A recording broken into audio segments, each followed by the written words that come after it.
വന്നേക്കുന്ന അപ്ഡേറ്റ്സ് ആണ്. ഫസ്റ്റ് പറയുന്നത് നമ്മുടെ എക്സ്റ്റർണൽ പ്രോ എന്നുള്ള വേരിയന്റ്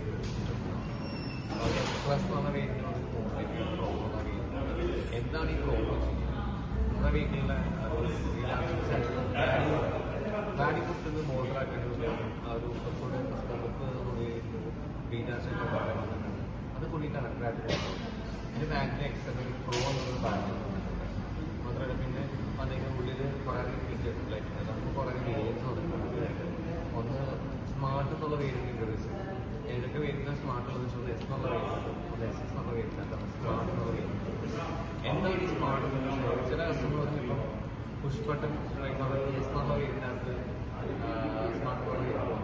അപ്പം കസ്റ്റമറിനകത്ത് സൺറൂഫ് ഉണ്ട്, പക്ഷേ മ്യൂസിക് സിസ്റ്റം ഉണ്ടാവില്ല. പക്ഷെ 17 മുടക്കി കഴിഞ്ഞാൽ മ്യൂസിക് സിസ്റ്റം വയ്ക്കാനും പറ്റും. പിന്നെ അതിൽ സാധാരണ എന്നുള്ള എന്ത് ഷൂപ്പാണെങ്കിൽ അതിനകത്ത് ടച്ച് സ്ക്രീനും കാര്യമെല്ലാം വന്നിട്ടുണ്ട്. പിന്നെ സൺറൂഫ് ഒന്നുമില്ല. ഈ സൺറൂഫ് മാത്രം ആഡ് ചെയ്യുന്ന കസ്റ്റമർ 3 ലക്ഷം രൂപ 6 ലക്ഷം കോസ്റ്റ്. അപ്പം അങ്ങനെയുള്ള കസ്റ്റമറിനകത്തുള്ള ഓപ്ഷനാണ് സ്മാർട്ട് എന്നുള്ള വേരിയന്റ്. അതിലേക്ക് ആഡ് ചെയ്യാൻ എന്നാൽ സൺറൂഫ് കിട്ടും. അതേസമയം S6 എന്നുള്ള വേരിയന്റിലേക്ക് സ്മാർട്ട് എന്നുള്ള വേരിയന്റിലേക്ക് വന്നിട്ടുണ്ട്. അതിന് വന്നിട്ടുള്ള അപ്ഡേറ്റ്സ് എന്ന് പറഞ്ഞാൽ പുഷ് ബട്ടൺ സ്റ്റാർട്ട് വന്നത് ഓൾറെഡി സൺറൂഫ് ഉണ്ടായിരുന്നു. അപ്പം ടച്ച് സ്ക്രീന് വേണം പുഷ് ബട്ടൺ സ്റ്റാർട്ട് വരും. അതിപ്പോൾ എക്സ്പെൻസീവ് ആണ്, നമുക്ക് അടിസ്ഥാനം ആഡ് ചെയ്യാൻ പറ്റാത്തൊരു ഫീച്ചർ നോക്കാം. അപ്പം അങ്ങനെ രണ്ട് കസ്റ്റമറാണ് സൺറൂഫ് പുഷ് ബട്ടൺ സ്റ്റാർട്ട് കിട്ടും. 15,000 ഇൻവെസ്റ്റ് ചെയ്ത് കഴിഞ്ഞാൽ നമ്മുടെ ഫോണിൽ നമ്മുടെ ഹെഡയുടെ തന്നെ ജെനുവൻ സിസ്റ്റം ലോഞ്ച് ചെയ്യുന്നതാണ്. പിന്നെ ടോപ്പിൻ്റെ പേരിലേക്ക് കുറച്ച് അപ്ഡേറ്റ്സ് വന്നിട്ടുണ്ട്. അല്ലെങ്കിൽ എന്താ പറയുക പിന്നെ ടെക് എന്നുള്ള പേര് ടെക് എന്നുള്ള പേര് ഈ ടെക് എന്നുള്ള പേരിനകത്ത് നമുക്ക് dash camera, push button starter, sunroof പോലുള്ള ഫീച്ചേഴ്സ് എല്ലാം ഉണ്ട്. ടോപ്പ് എൻഡിലേക്ക് വരുന്ന ഫീച്ചേഴ്സ്. അപ്പോൾ ഇതാണ് ടെക് എന്നുള്ള പേരിൽ വന്നിരിക്കുന്ന മാറ്റങ്ങൾ. ഓക്കെ, പിന്നെ എന്തെങ്കിലും അഡീഷണൽ ആഡോൺസ് ഉണ്ട് കിട്ടുമ്പോൾ ഡാഷ് ക്യാം വരുന്ന വേരിയൻസ് ഒന്ന് S6 ടെക് എന്നുള്ള variant, S6 option, S6 option എന്ന് നമുക്ക് ഓട്ടോമാറ്റിക്കലി മാത്രമേ വരുന്നുള്ളൂ.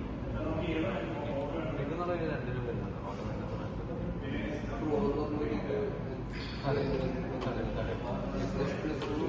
ഓൺലൈൻ പോയിട്ട് വേരിയൻസ്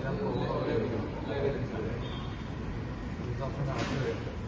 അപ്പോൾ അതിന് ചില വേരിയൻസ് സൈഡ് പ്ലാനിങ് അപ്പോൾ സൈഡിൽ ഒരു സൈഡിൽ കുറച്ചുകൂടെ ഈ ലുക്കും ക്യാരക്ടേഴ്സ് ഇനിയിപ്പോൾ സൈഡിൽ അതിനകത്ത് വേറെ അഡ്വാൻറ്റേജ് എന്താ വെച്ചാൽ ആ ക്ലാരിറ്റി എന്ന് വെച്ചാൽ സൈഡിൽ നിന്ന് കുറച്ച് ക്ലാരിറ്റിലോട്ട് വരുന്നത് വണ്ടിയിലോട്ട് വരുന്നത് പെയിൻ്റ് പോവുക അത് പ്രൊഫഷണൽ. പിന്നെ നമുക്ക് വേറൊരു മാറ്റം എന്താണെന്ന് വെച്ചാൽ എക്സിബാൻ്റെ മാറ്റം ബ്ലാക്ക് നമുക്ക് കളർ നോർമൽ നേരത്തെ നൈറ്റ് എഡിഷനകത്ത് മാത്രം ബ്ലാക്ക് ഉണ്ടായിരുന്നു. ഇപ്പം നൈറ്റ് എഡിഷനകത്ത് വന്നിട്ട് നോർമൽ ചെയ്യുന്നുണ്ട്. അപ്പം സെക്കൻഡ് ചെയ്യുമ്പോൾ ഓൾമോസ്റ്റ് ബ്ലാക്ക് ഇട്ടാൽ മതി. ഇനി EX ഓപ്ഷൻ നമ്മൾ ചെയ്യുന്നത് ഓട്ടോമാറ്റിക് എൻട്രി ലെവൽ സെഗ്മെന്റ്